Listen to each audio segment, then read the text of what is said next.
जय महाकाल। सब कुछ जानने वाले भगवान सर्वज्ञ आपको समस्त विद्या प्रदान करें, इसी कामना के साथ मैं आनंदाचार्य आप सभी को अपने बेहद विशेष कार्यक्रम में स्वागत करता हूं। दर्शकों, क्या आपके बच्चे का मन पढ़ाई में नहीं लगता है? लाख कहने पर भी आपका बच्चा पढ़ता नहीं है। बच्चे की शिक्षा प्राप्ति में बाधा उत्पन्न हो रही है। बच्चे की शिक्षा अधूरी रह गई है। उच्च शिक्षा प्राप्ति का मार्ग अवरुद्ध हो गया है। प्रतियोगी परीक्षा में असफल हो जाते हैं या प्रैक्टिकल परीक्षा से घबराकर घर बैठ गए हैं। दर्शकों, यदि इन सभी प्रश्नों का उत्तर हां में है तो आपको चिंतित होने की जरूरत नहीं है, बल्कि चिंतन करने की जरूरत है। आखिर आपके बच्चे के साथ ऐसा क्यों हो रहा है? उसका पढ़ाई मन में क्यों नहीं लग रहा है? उसका पढ़ाई बीच में ही क्यों छूट गई? कड़ी मेहनत और लगन से पढ़ाई करने पर भी वह असफल क्यों हो जाता है? और इन समस्याओं का समाधान क्या है? दर्शकों, मैं बिना लाग लपेट के और आगे बढ़ता हूं और आप सभी को बताता हूं कि आपके बच्चे की पढ़ाई में मन कैसे लगेगा, उसकी शिक्षा कैसे पूरी हो सकेगी, उसका शिक्षा प्राप्ति का मार्ग कैसे सुगम हो सकेगा और उसको प्रतियोगी परीक्षा में सफलता कैसे प्राप्त होगी। दर्शकों, किसी भी बच्चे अथवा व्यक्ति की सफलता का राज उसके द्वारा किए जाने वाले परिश्रम में छिपा होता है। लगन के साथ किया गया परिश्रम सफलता दिलाता है, परंतु मानव जीवन में ग्रहों की स्थिति और योग भी सफलता और असफलता के लिए जिम्मेदार होते हैं। मैं आगे बढ़ और आप सभी को बताऊं कि लग्नेश, पंचमेश और चतुर्थेश का संबंध केंद्र अथवा त्रिकोण से बनता हो या उसमें स्थान परिवर्तन हो तो सफलता प्राप्त होती है।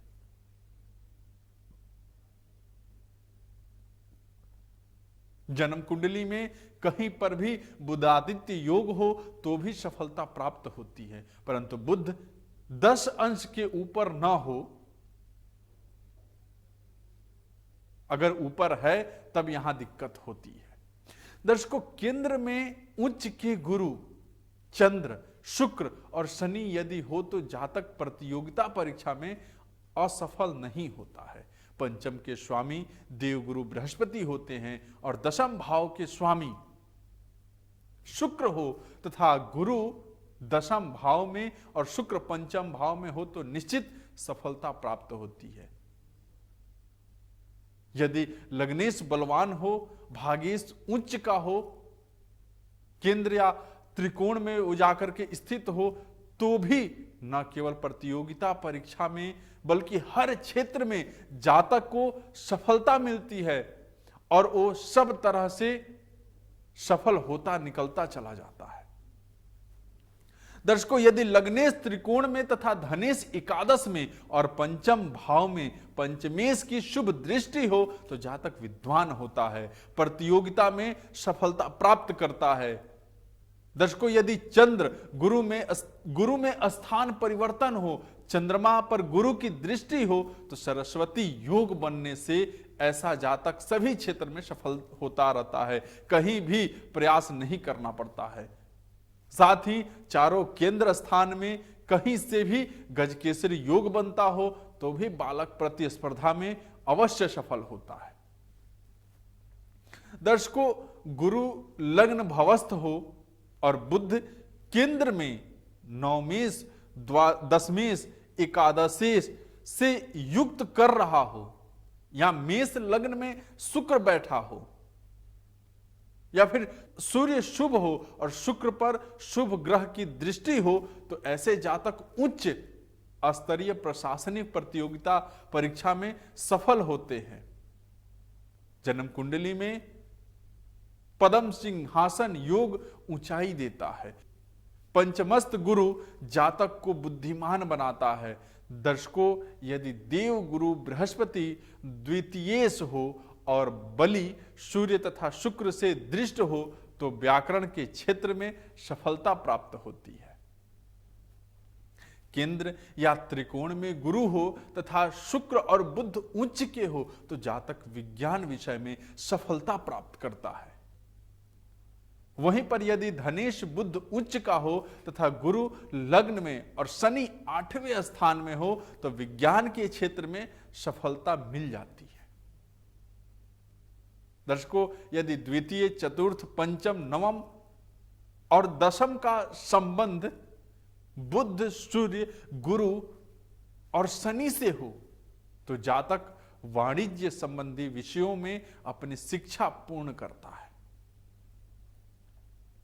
यदि द्वितीय, चतुर्थ, पंचम तथा दशम का संबंध सूर्य, मंगल, चंद्र, शनि और राहु से हो तो जातक को चिकित्सा संबंधी विषयों में अपनी शिक्षा पूर्ण करनी चाहिए।